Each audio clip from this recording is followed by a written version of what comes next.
Pivot! Pivot! I know!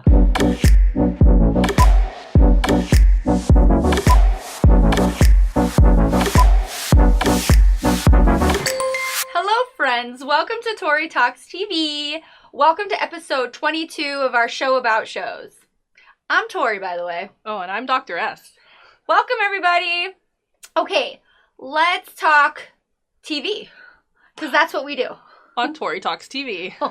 Awesome. Okay, we're going to start with this segment called TV Tidbit. You may have heard of it. I don't know. But I'm going to go first. Okay, so my TV Tidbit this week is, they announced the replacement for Kathy Lee Gifford on the 4th hour of the Today Show, and it's none other than Jenna Bush Hager. You called that. Yeah, I did, right? You did, I remember. Do you remember a previous episode? Mm-hmm. Yeah. I sure do. So, she's been on the Today Show for a few years. She, fills in. She does special reports and stuff like that. And I like this girl. I'm really happy about it. Do you know who Jenna Bush Hager is? Not very well. Do you know she's, the daughter of a former president? Yes, okay, good. Yeah. I know. No, it's really cool. She keeps the politics out of it. Real neutral. You never even know. She's really cool and she's sweet and she's funny. Mm-hmm. And she talks about her twin sister all the time. Aww. So cute. I know. I love them. So I'm really excited about this. So this change will happen in April. The last day for Kathy Lee Gifford is Friday, April 5th. So Jenna's first day will be Monday, April 8th. Okay. I'm pretty excited about it. And they did say something about, they might change up the format and maybe vamp it up a little bit. I think it needs a little bit of a redo. The decor? Yeah, maybe even just the whole show, the format of it. But either way, I'm so excited, and this is big news to me because I love Kathy Lee and Hoda. But now, is it going to be Jenna and Hoda? Is it going to be Hoda and Jenna? Oh. Oh, no, guys. I'll let you know when I find out. Okay, that's my TV tidbit. What's yours? Mine is, sad news for us this week. Yeah. Luke Perry passed away, and this was such a sad... My watch is telling me to breathe because I'm so sad. Well, breathe. So... As we know, Luke Perry had a massive stroke on February 27th. Your birthday. My birthday. And then on Monday, March 4th, he died at the age of 52, which is not old at all. No. And being in the health industry, people that have strokes, usually it's they had hardcore drug use or sometimes it's family history or they just abuse their body. I never really thought that about, he was never in the news for scandals and drug overdoses and seems shocking. What's kind of shocking, I think, for Gen Xers is that this is the first kind of death of a celebrity that wasn't tragic. It was kind of natural causes. Crazy. Like something that just comes with old age that you couldn't really detect or predict, really. Yeah. So that is really sad. So I just wanted to pay tribute to Luke Perry. So of course we know him best as Dylan McKay from Beverly Hills 90210. He was also in Buffy the Vampire Slayer. Oh the movie. Gosh, that's right, with Christy Swanson. Yes, he was on The Simpsons. Yes. He was on The Simpsons? As Luke Perry. Oh, gotcha. Okay. And then The Fifth Element, too, among other movies. Very good movie. And, of course, most recently, Luke Perry was in Riverdale, one of my favorite shows. Yeah. And when I saw him on Riverdale, it, reunited me with, a long-lost love. And I've been so happy. You guys know how much I love Riverdale. Yeah. And so it's going to be really sad for me to, what are they going to do? Not have him back in my life. How are they going to write that? I can't even talk about it. It's, so sad. No, really I don't know what they're going to do yet, but I know they're going to do something special. They have to. Well, I'm glad that you talked about him. Yeah. We have to pay tribute to him somehow. And then I also learned that, did you know TV Guide ranked Luke Perry number 6 of TV's top 25 greatest teen idols? Really? Yeah, so I was happy to hear that. That's a good number. I was am I the only one? I know I'm not the only one. I know this whole week everybody has been talking about it, but number 6 all time. That's pretty good. Yeah. So good for him. Oh my gosh. You will be missed. We love you. I know. Bye-bye. Rest in peace. Well, I guess we should move on because this is very sad, but thank you for that lovely tribute. All right, so let's go on to our next segment, which is called Worth a Watch. Okay. And I'm going to start with mine. So my Worth a Watch is an HBO documentary show, 2-part series called Leaving Neverland. This has been all over the news. You've obviously heard of it. Yes. So it's about 2 young men that are sharing their experience being sexually abused, allegedly, by Michael Jackson. Mm-hmm. So I want to share personally what I thought about this before.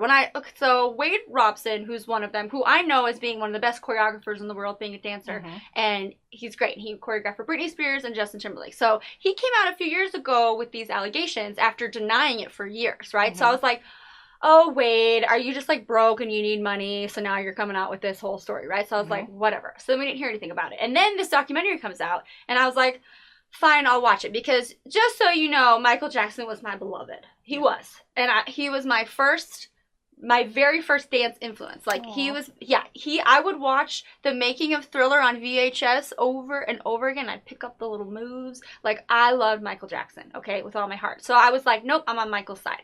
But I was like, you know what? I want to give it a chance. I know who Wade Robson is. So I watched the documentary.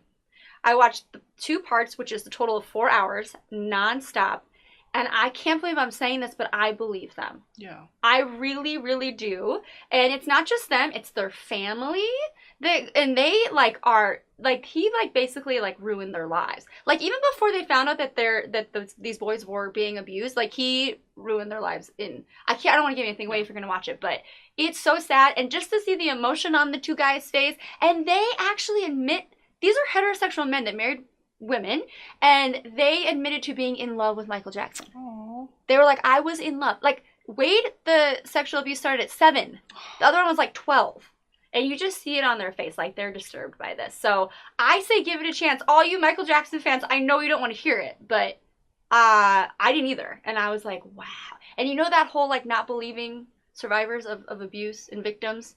It goes both ways, men and women. So, and Oprah even did a special after and talked with them and the director, and she believes them. You know, she loved Michael Jackson. Yeah. So I'm just saying, just watch it and decide for yourself. I mean, I think you can still hold a place in your heart for like your memories of Michael Jackson and him as an artist, but also accept the truth of that he was. I have to separate it. I have to separate the artist from the man, just, you know, personally. It's like Bill Cosby. Yeah. I love Bill Cosby. Yeah. So, you know what I mean? You just have to, I have it's to not like a total separation. Like, you still always have it in mind, but at the same time, it's not like we're going to like erase him from history. We just have to keep both parts of him well said in mind. But there are some radio stations that have stopped playing his music.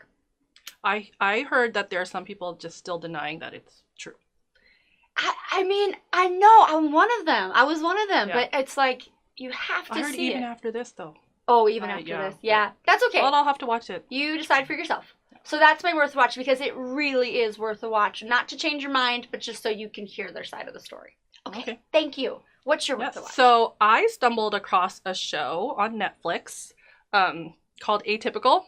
Oh, I actually binged the whole 2 seasons. 2 seasons? 2 seasons. Wow. So it debuted in 2017. There's already been 2 seasons, and it has been renewed, so a 3rd one should come out this fall. Cool. And Atypical is a coming-of-age show about a boy named Sam, who is on the very high-functioning end of the autism spectrum.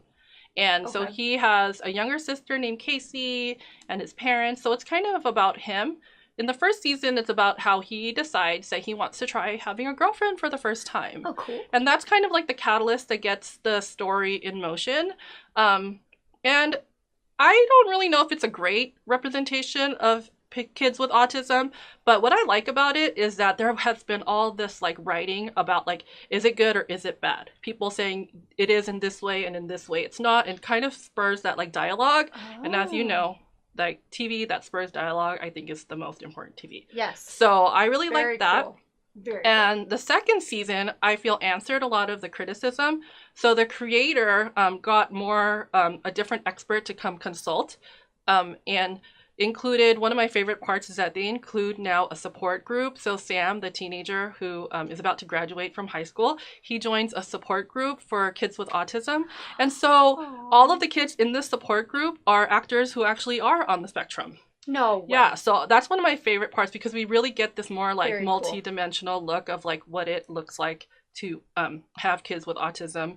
And so I really like that. That's and cool. The characters also get more developed. Like the mom has her own story, the dad, the sister, and you just kind of get this whole like in-depth family. It's not just all about him and like the effect of him on them, but like how they all kind of interrelate. So it's really interesting. Wow. It's not perfect, that's for sure, but it's funny. Oh, and is it? sweet. It's funny. Okay. Yeah, and a lot of the supporting characters really make it good. Like Casey, the sister, is amazing, and then his friend Zahid, who works with him at Techtropolis. Oh. Yeah, he's really good. So I think it's worth a watch. It's very entertaining. How many episodes in each season? Only 8, I believe. Okay, I can do that. 8 or 10. You know how Netflix 8 or 10, I remember. Yeah. So Jennifer Jason Leigh's in this, who she's like a kind of Gen X throwback. I'm not crazy about her in this role. Oh, no honestly. way. She's a little annoying, but then she kind of is annoying as a character too. So I don't know. Michael Rappaport is in it. Wow. Who I haven't seen in a while. He's actually very good. Oh, cool. But the sister, she steals the show. Really? Yeah, she's really good. I'm going to watch it just for her. It's fun. Oh, thank you. I'd like to know what you think. Okay. I'll add that to my list. The list is long. But I will get to everyone eventually. Yes. Very cool. Well, thank you for that. It's time we move on. Let's induct a new TV show into our Wall of Fame.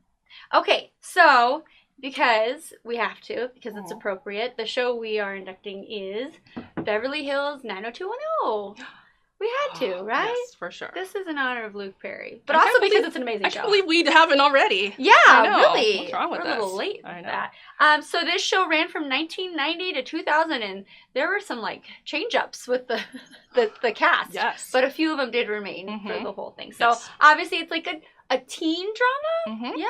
High school started in their sophomore year in high school. I yeah. believe. Right. And it was Brenda and Brandon Walsh. They come from Minnesota. Right. And they moved to Beverly Hills, and it's probably very different. Yes. You know what I mean? Culture shock. Yes. But yeah, and then they grow up in the bougie town of Beverly Hills in the zip code 90210, obviously. So I think it was one of the best dramas of the 90s. I think so too. Don't you think? I feel like it was the first show that I watched where I was like, whoa, they're talking about some serious stuff here. Yeah. Because I watched Saved by the Bell. It was fun. It was cute. It's lighter, though. Like, like hand-holding, boyfriend-girlfriend stuff. But there were, like, some serious... Like, can I talk about some of these topics that they talked about? Please. So, let's see. They talked about sex. They showed, like, Brenda's first time. With Dylan? Yeah, and then she had a pregnancy scare. Yep. I remember that. And then Kelly, I think, had eating disorders. Right? Yes. They talk about female friendship a lot. And, like, when Kelly and Dylan, like, cheated on Brenda when she went to Europe for the summer. That's right. That's real stuff, people. That. I know. That's real talk. That's real. Yeah. And then, remember David's friend? He's in this picture. He, like, shot himself playing with the gun. I remember that. That was, like... That was huge. Yeah. I just was, like, rewatching that scene. I was like, oh my god, I totally forgot, like, how... Like, what an important thing that was. So I was, like in kindergarten, and like I didn't understand what was happening, so I was very young. But I remember that episode the most, and I almost feel like this show prepped me for my adolescent years. You know what I mean? But no, of course I didn't know everything that was going on. But why did I like it as like a young kid? You know what I mean? I can't. Yeah, actually, you were very young. They actually were my exact age. So it's perfect. So I was a sophomore in high school. They were sophomores in high school. And then we graduated together, and we went to college together.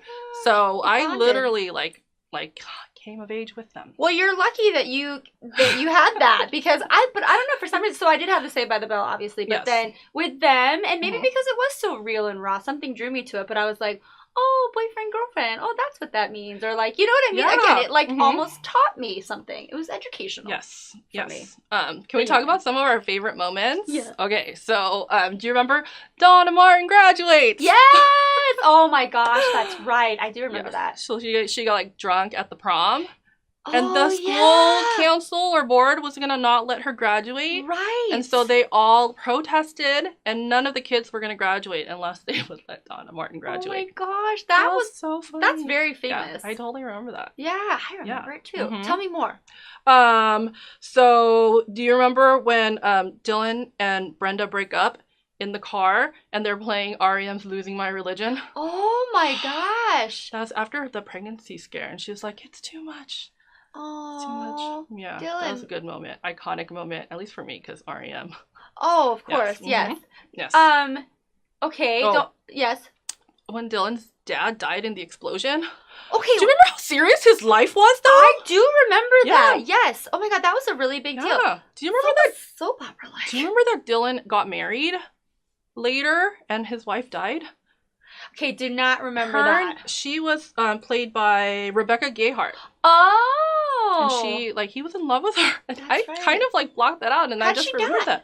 that. It was something to do with, like, she got killed, and I think it was related to, like, his dad's, like, bad, you know, because he was, like, a gangster of some sort. Oh, okay. I don't even remember the details, but something like that. No? God, that's heavy. Yeah, that's I'm pretty sure. Heavy. Yeah. Yeah. And then, do you remember Emily Valentine? This was Brandon's girlfriend from high school. Who they dated in real life. Oh. Fun fact. And she had, like, kind of cool hair. She's kind of, like, edgy. Dylan and Brandon everyone kind of had a thing for her, but then she wound up, like, drugging him at a rave. Oh my god. With the drug Euphoria. Oh my gosh. I don't remember that. I do, because I remember that was when I was in high school, and, like, people, like, underground raves were what people were talking about. And I was like, Euphoria. I probably didn't even know what that meant. They like, probably said it and I was like, I don't think I did either. I think I do now, but I don't think I did at that time. Oh my gosh, yeah. That's right. Remember the Peach Pit? Is that what it's called? Yes, the Peach Pit. The Peach Pit. Nat. Yes. The guy that worked there, yeah, I remember that. That was cool. I was really, like, a fan of, like, the whole, like, hangout thing. Yes. And I was like, that happened when I go to high school? Oh, yeah. Will I have a place, too? That's what I'm saying. I was more like... I did go to Denny's. I did, too. Oh, my gosh, that's so funny. But you know, one of my favorite moments was kind of like, one of my favorite moments was when Kelly had to pick between Brandon and Dylan. And do you remember who she picked? No. She didn't pick either of them. She said, I pick me. I choose me. Oh my gosh. Like, that's so it was like way ahead of their time. Exactly. Yeah. 90210's feminist moment. Oh my gosh, that's great. Oh, all these memories. I love that. Thank you for those memories. I forgot about that. Oh my god, I can't believe I forgot about David's friend, like, shooting himself. I know. That was cute. I remember being like, what is that about? That's where I learned about suicide, drugs, sex. I was only like 6, 7, 8, 9, 10, but still, that's okay.